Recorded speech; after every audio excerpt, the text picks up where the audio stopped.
If you want to know how drugs work and how they are made, stay with us. We are even going to find out about the drugs that will help us fight cancer in the future. A few years ago, old prescriptions were found engraved on clay tablets. They dated back 3,000 years BC. The Sumerian physician who prescribed them recommended the following compound: thyme, seeds from the carpenter plant, reduced to a powder and dissolve in beer. What was he treating? And what dose and at what frequency was the remedy administered? Lost forever in the sands of time. Even though the physicians of yesteryear did in fact manage to cure some illnesses, their paraphernalia of ointments, plasters, and gargles was prescribed without knowledge of the normal physiology of the human body or the mechanism of illness, and even less about how the medication actually worked. Fortunately, this is no longer the case. Take aspirin, for example, the world's best-selling drug. We now know precisely how one tablet of aspirin will affect your body.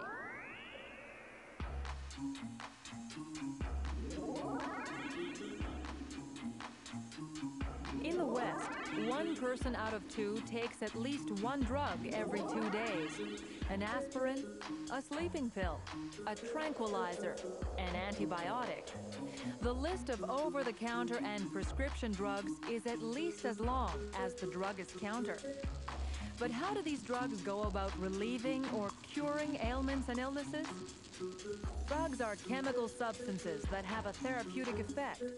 They can relieve the symptoms of a sickness, abate or cure the sickness. Will they cure bronchitis, help you sleep, kill the pain? It all depends on the drug's chemical structure. This chemical structure also determines how the drug is assimilated by the system. Let's take aspirin. Of all the drugs based on acetylsalicylic acid, it is the most widely consumed. It is estimated that each year, some 100 billion aspirins under various trademarks are taken worldwide. Like most drugs, aspirins are taken orally. Once swallowed, they enter the stomach, where they begin to dissolve. Here they run into their first obstacle, the stomach's high acidity. Fortunately, owing to its chemical composition, the aspirin is able to withstand this acidity, which is not the case with some other drugs.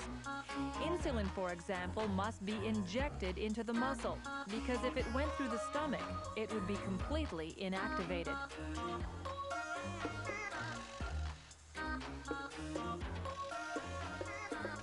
The aspirin then travels to the intestine. From there, it enters the bloodstream, which carries it through the system in less than 1 minute. So the aspirin spreads to every part of our body, including the organs that don't need it. Whether they are administered orally, by suppository, by injection, or otherwise, most medications are absorbed into the bloodstream and go throughout the body. Only a few medications, like eye drops or skin ointments, are administered locally. Aspirin reduces pain, fever, and in heavier doses, some inflammations. It does this by preventing the body from producing prostaglandins, chemical substances that cause these symptoms. When we burn ourselves, for example, after experiencing the initial searing pain caused by our contact with the source of heat, the pain subsides for a few moments. But it quickly resumes because the body, in reaction, produces prostaglandins in the burnt area. As for fever, it comes from the presence of prostaglandins in the hypothalamus. The hypothalamus is the part of the brain that serves as the body's thermostat. A high concentration of prostaglandins will activate that thermostat, thereby raising body temperature. Bacteria entering the body can trigger the process. By preventing prostaglandins from forming, aspirin relieves the pain they cause. An aspirin will have effect as long as there is a sufficient quantity of it in the body, that is, for several hours. As soon as the drug is absorbed, antibodies rally against the foreign organism. The body's natural defense mechanisms go into action to convert and eventually eliminate the intruder. The liver plays an important role in this process by transforming a number of the aspirin's molecules and then excreting them by the bile.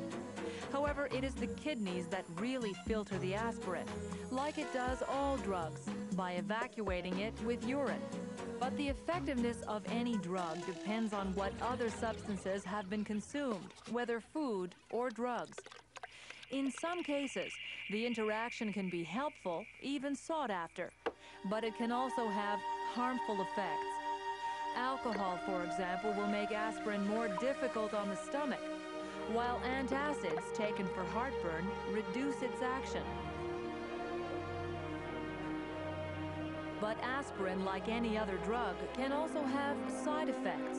It can bring on nausea, dizziness, heartburn, or bleeding. Taken in large doses, its side effects can be more serious.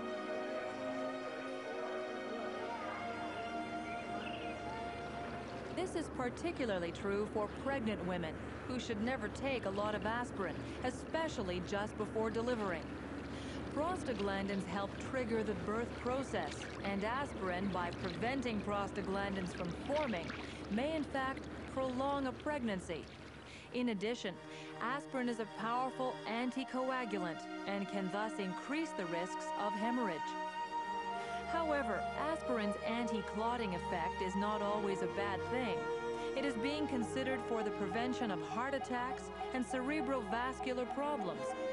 Such attacks are usually caused by the formation of blood clots in the coronary arteries or in the neck or head blood vessels.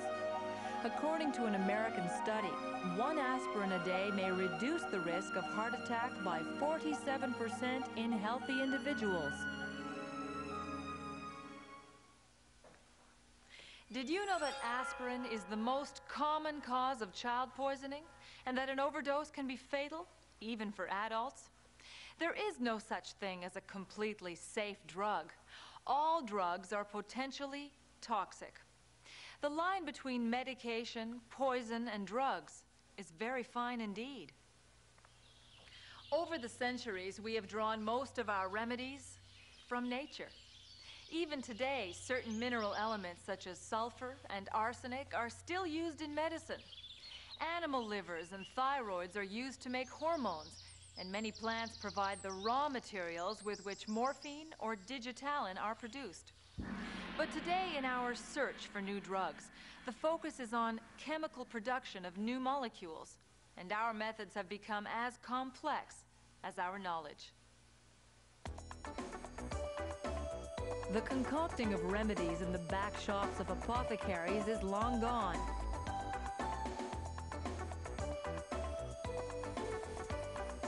Today, drugs are being created on cathode ray screens. A drug's molecules interact with those parts of the body affected by the illness.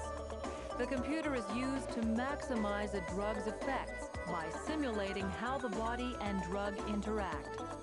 For example, high blood pressure involves an enzyme called renin, whose chemical geometry and nature is now known to us. A three-dimensional tracing of the enzyme is entered on the screen.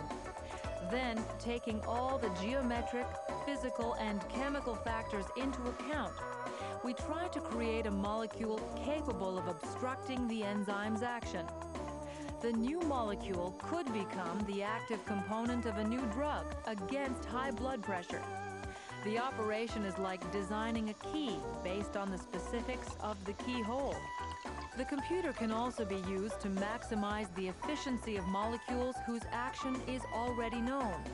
For example, if we know of 3 different molecules which have a similar therapeutic effect, by combining them, the computer can help us design a molecule that is even more beneficial. However, essentially, the computer can only accelerate research on an active molecule. 3 to 10,000 molecules have to be investigated before one is found that will work. The next stage consists of observing the effect the new molecule has on animals. Is it effective? Harmful? How does the system absorb, distribute, transform, and then eliminate it? If the tests are conclusive, which only occurs in 10% of the cases, approval to test the drug on humans is requested from the appropriate authorities. The first tests are always carried out on people who are in excellent health. If the drug performs well on healthy people, it is then given to sick people. It is given first to a group of 150 patients. Then, if all goes well, the drug is distributed to patients in hospitals around the world. Very few of the drugs tested on human beings are ever marketed. The high failure rate is due to the difficulty in finding a molecule that combines all the qualities of being effective, non-toxic, well tolerated by the system, and having no side effects. Developing a new drug is a very long process, about 8 years from the time an active molecule is discovered to when the test results on patients come in. The test results are assembled and sent to the government agencies to obtain authorization to market the new drug. Such an application can mean putting together some 100, 400-page volumes. As a rule, it takes 2 years for the authorization to be granted.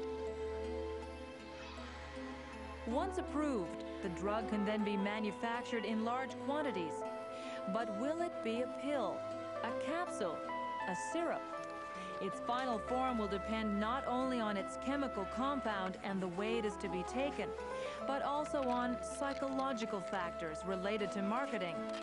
Depending on the selected form, there are a great many ways of manufacturing it.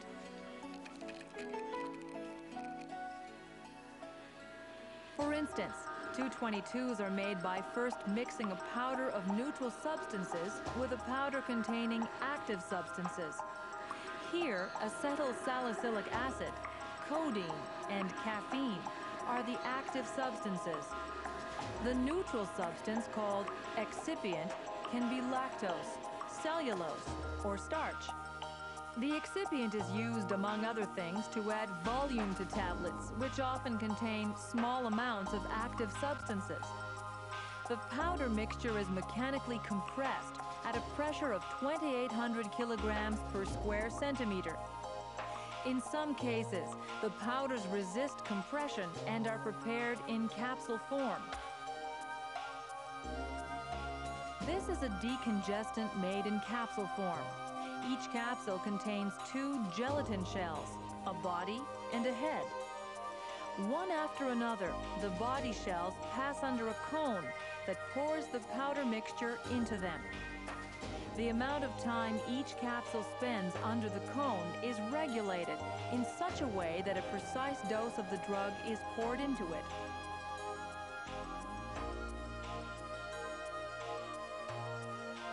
Drugs sold in syrup form, like antitussives, are made in huge vats. The ingredients are added successively, the active substances, and then the excipient, which contains, among other things, water and sugar. Also added are flavoring, stabilizers, and antibacterial agents. Finally, regardless of its form, by the time the drug reaches the drugstores, it will have been 10 years in the making and cost about $120 million, which is acceptable if the drug is successful in making greater numbers of human beings feel better.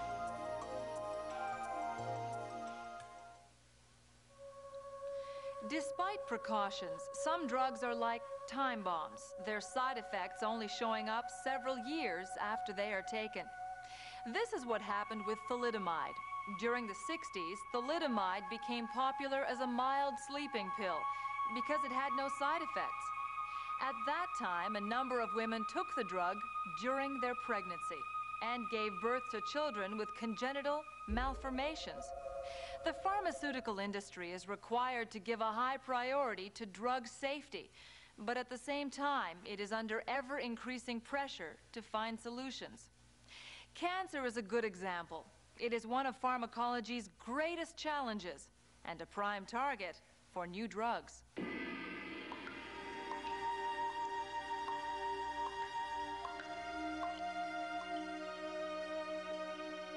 The drugs currently being used to treat cancer permeate our entire system. Via the bloodstream, they reach both the malignant cells and the cells of all our other organs: liver, kidneys, intestines, muscles. A little like a circular distributed door to door. And that's where the problem lies. While the substances used in chemotherapy do kill the malignant cells, these are not the only ones they kill. Hence the known side effects: hair loss, nausea. Moreover, only a fraction of the drug ever reaches the cancer cells. So why not put a kind of address on the drug so that it will be sent to designated areas in the body?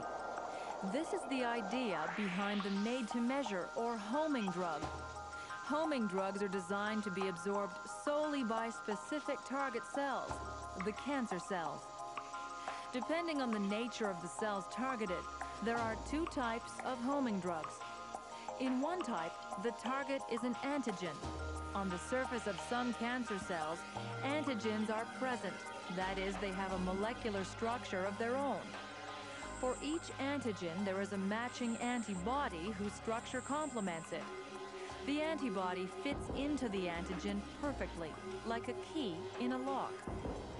Therefore, if a drug's molecule is attached to the antibody, we can be sure that the molecule will be absorbed only by cancer cells with matching antigens. Once the antibody is attached to the antigen, the antibody-drug combination will be absorbed by the cell. An enzyme of the digestive system releases the drug, which then goes into action.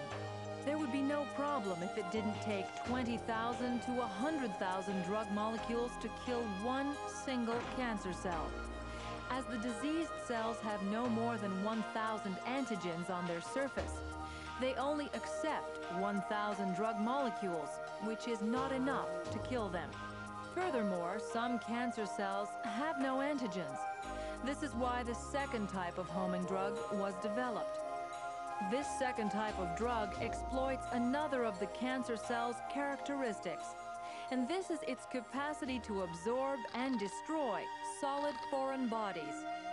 This property, however, is not specific to cancer cells only, but is shared by others like white cells and macrophages. All these cells have the same address, as it were, and that address is valid for various kinds of malignant tumors. Moreover, there is no limit to the number of particles that can be absorbed. If solid particles containing drug molecules are injected into the bloodstream, the particles are absorbed by the cancer cells and others like them. The cell's digestive system then decomposes the particles, and the drug is subsequently released. To date, two types of solid particles have been tested for this process. One type was liposomes, namely tiny beads of fat 10 times smaller than a red corpuscle.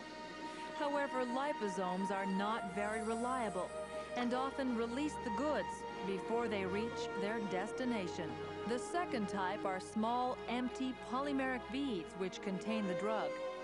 50 times smaller than a red corpuscle, these particles are easily ingested by newly formed cells of cancer metastases, the most difficult to treat. The beads are made by pouring the polymer into a liquid containing the drug in suspension. Polymeric absorption makes tiny spheres form on the drug's molecules.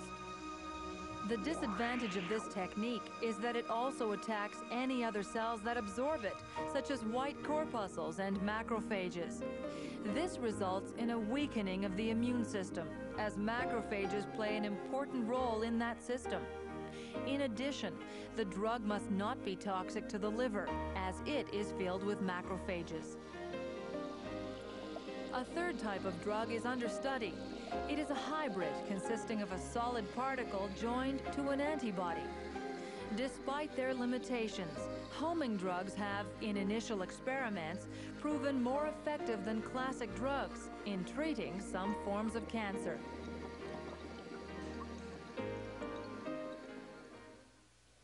Effectiveness and safety are not the only factors that influence the marketing of a drug.